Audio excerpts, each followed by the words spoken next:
आशा करता हूं आप सब बहुत अच्छे होंगे। मेरा नाम है सिद्धांत अग्निहोत्री, स्टडी ग्लोस पे आपका बहुत बहुत स्वागत है। ये मुझे बहुत अच्छा एडिटोरियल लगा है टाइम्स ऑफ इंडिया का, काफ़ी अच्छा एडिटोरियल लगा मुझे, तो मुझे लगा कि आपसे साझा करते हैं ये। तो हम बात करेंगे आज दो लोगों की, ठीक है, सादिक अली और ओवैसी की। तो बेसिकली मुस्लिम लीग की हम बात करेंगे और शायद मुझे भी ऐसा लगता है कि अगर रिप्रेजेंटेशन की बात आती है तो IUML is always a better choice. बात करेंगे कैसे, लेकिन उससे पहले दोस्तों आज के दिन हमने ये सेल चलाई है, सिर्फ आज के दिन। डे 38 कंप्लीट हो गया, अब डे 39 हम फेज 2 पे हैं। लोगों की जिंदगियां बदल रही हैं, कितने मैसेज आ रहे हैं। तो 350 का कोर्स पॉर्न एडिक्शन का, आपका एडिक्शन हम खत्म कर देंगे, तो कोर्स को आप अवेल करें। तो बेसिकली अगर हम बात करते हैं IUML, Indian Union Muslim League, तो IUML जो है Muslim League, all India Muslim League, Jinnah के पाकिस्तान जाने के बाद भारत में डिसबैंडन हो गई। उसके बाद फिर Indian Union Muslim league south में बनाई गई।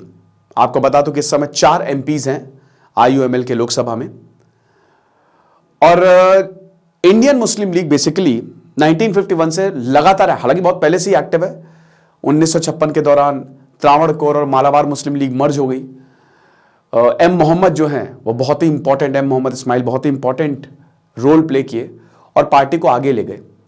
केरल की जहां पे बात होती है तो कांग्रेस के साथ ही आते हैं, ठीक है, यूनाइटेड डेमोक्रेटिक अलायंस। अभी तो लेफ्ट की सरकार है केरल पे, ऑपोजिशन है UDA, कांग्रेस की सरकार ऑपोजिशन में है, मतलब कांग्रेस जो है, और उसके साथ ही ये सरकार बनाते हैं। लेकिन हमेशा जब भी सरकार आती है तो कैबिनेट में इनके मेंबर्स होते हैं। 2004 में भी इनको मिनिस्ट्री दी गई थी, ठीक है। महाराष्ट्र हो गया, UP, वेस्ट बंगाल हो गया, तमिलनाडु हो गया, कर्नाटक हो गया, हर जगह ये अपना दावा पेश करते हैं। तो आज हम IUML की बात क्यों कर रहे हैं, क्यों सडनली हम बात करने लगे, ये आप देख सकते हैं इनको। तो बेसिकली इनका नाम है सादिक अली, ठीक है, पुकाया फैमिली से आते हैं। सईद बहुत ही इंपॉर्टेंट रोल प्ले करते हैं ये केरल की पॉलिटिक्स में। और ये है असदुद्दीन ओवैसी, है ना। अब अगर आप दोनों को ही कंपेयर करो तो जहां असदुद्दीन ओवैसी जो है वो RSS जैसा ही स्टैंड लेते हुए दिखाई देते हैं मुस्लिमों के लिए, है ना, थोड़ा प्रो राइटिस्ट स्टैंड रहता है। वहीं अगर आप IUML की बात करो तो मैं कुछ आपको बताना चाहूंगा, ठीक है ना। जैसे अभी राम मंदिर बना अयोध्या में, खुशी की बात है यार, हम सब खुश हुए, है ना, हम सब ने पूजा की, बहुत अच्छी बात है, चलो ठीक है। जो मसला चल रहा था वो चल रहा था, मस्जिद भी अभी बन रही है। तो यहां पे सादिक अली शिहाब थंगल ने क्या बोला ये मैं आपको बताना चाहता हूं। जहां पे ओवैसी या जो नॉर्थ के मुस्लिम्स हैं, या जो नॉर्थ के मुस्लिम्स नहीं, मुस्लिम लीडर्स जो हैं, वो थोड़ा सा एक्सट्रीम स्टैंड उनका था, कैसे कैसे हो गया। बट आपको सादिक अली का बयान सुनना चाहिए। उन्होंने कहा कि भाई मैं मुस्लिम्स को ये बोलूंगा, ये केरल वही जो ये इस समय अध्यक्ष है, प्रेसिडेंट है, he is the president of IUML। तो इन्होंने बोला कि मैं ये बोलूंगा कि भाई क्यों आप परेशान हो रहे हो, आप प्रोटेस्ट क्यों कर रहे हो, बल्कि आपको राम मंदिर को सेलिब्रेट करना चाहिए। कितनी शानदार बात बोली है, आप मंदिर को सेलिब्रेट करो, and it is the symbol of secularism. ये धर्मनिरपेक्षता का सिंबल है, चिन्ह है। तो भाई आप क्यों परेशान हो, क्या दिक्कत है। जिन मुस्लिम लीडर को अयोध्या मंदिर में इनवाइट किया गया था उनके खिलाफ फतवा जारी किया गया, आपको याद होगा, अभी हमने कवर भी किया था उसे। 24 जनवरी को मलापुरम में मुजेरी के पास में वो एक मीटिंग को एड्रेस कर रहे थे और तब उन्होंने ये बयान दिया था कि जो टेंपल है, जो मंदिर है, वो कोर्ट का ऑर्डर की वजह से मंदिर आया है, ठीक है। यार बाहर पार्टी सी थोड़ी चल रही है तो हो सकता है आपको गाने आने की आवाज सुनाई दे रही हो, तो आई एम सॉरी, बट मुझे काम तो करना ही रहता है।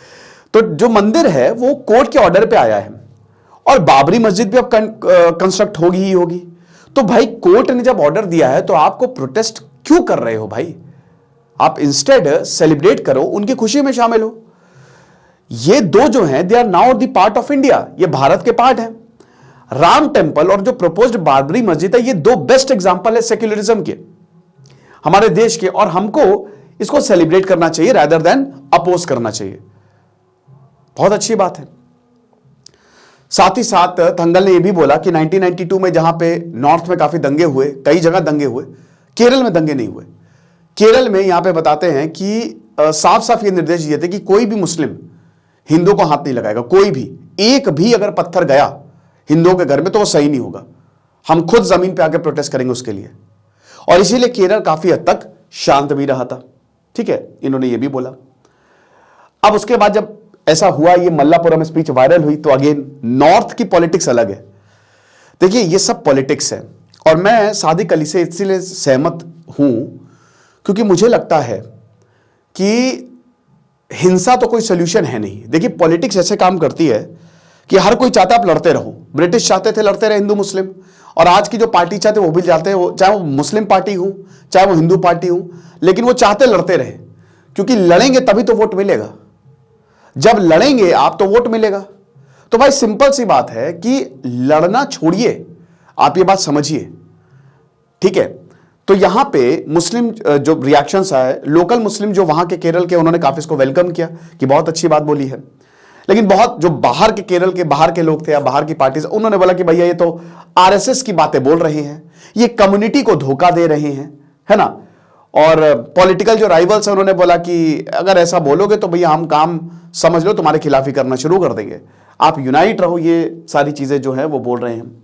एनके अजीज जो इंडियन नेशनल लीग के मेंबर हैं, उन्होंने बोला कि ये बेवकूफ बना रहे, अपना समझ नहीं रहे, ये कैसे ये सारी चीजें बोल सकते हैं और कैसे इस तरीके की चीजों को एक्सेप्ट कर सकते हैं, समझ नहीं आ रहा है। ठीक है ना। अब यहां पे एक मालाबार बेस्ड सोशलिस्ट वर्कर है, सोशल वर्कर है, उन्होंने क्या बोला है मैं आपको बताना चाहूंगा कि हम बाबरी मस्जिद के लिए रोते हुए बिलखते हुए नहीं घूम सकते, हमको समझना पड़ेगा भाई जो है सो है, बन गया मंदिर आप सेलिब्रेट करिए। आज हमको स्कूल्स की जरूरत है, आज हमको जो मुस्लिम कौम है उसको एजुकेट करने की जरूरत है, उसकी ज्यादा जरूरत है बजाय कोई धार्मिक संस्थान की। यह बहुत ज्यादा जरूरी होगा। और भाई हम जो हैं, हम हमेशा से यहां पे हार्मनी से, पीस से रहते हैं, अमन चैन से रहते हैं, हमको ये समझना पड़ेगा।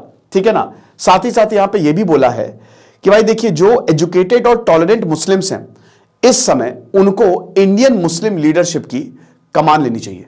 मतलब इंडियन मुस्लिम्स के वो लीडर जो भारत के मुस्लिम्स हैं, क्योंकि देखिए ओवैसी को इस समय चाहे जो भी कोई कुछ भी बोल ले, बट इस समय अगर मुस्लिम्स की बात होती है, इनके लीडरशिप की बात होती है तो इनका ध्यान आता है।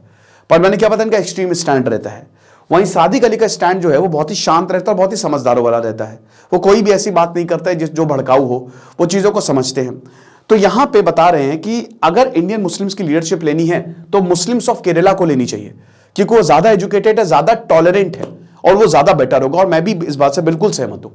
राइट, तो ये चीज है। अब देखिए ये जो बयान आया है, अभी तक तो बीजेपी की तरफ से कोई रिएक्शन नहीं आया, बट पिछली बार कांग्रेस ने, जब आपको याद होगा कि राहुल गांधी जब बाहर गए थे, ब्रिटेन गए थे, तो उन्होंने उनसे जब सवाल जवाब किए गए थे तो उन्होंने ये बोला था कि आईयूएमएल एक सेक्युलर पार्टी है। ठीक है, क्योंकि आईयूएमएल जो है वो कांग्रेस के साथ इलेक्शन लड़ती है। तो अब इस बात पे बहुत ज्यादा बवाल हुआ था, बहुत ज्यादा बवाल हुआ था। बीजेपी ने एकदम, आप ये समझिए कि आड़े हाथों लिया था।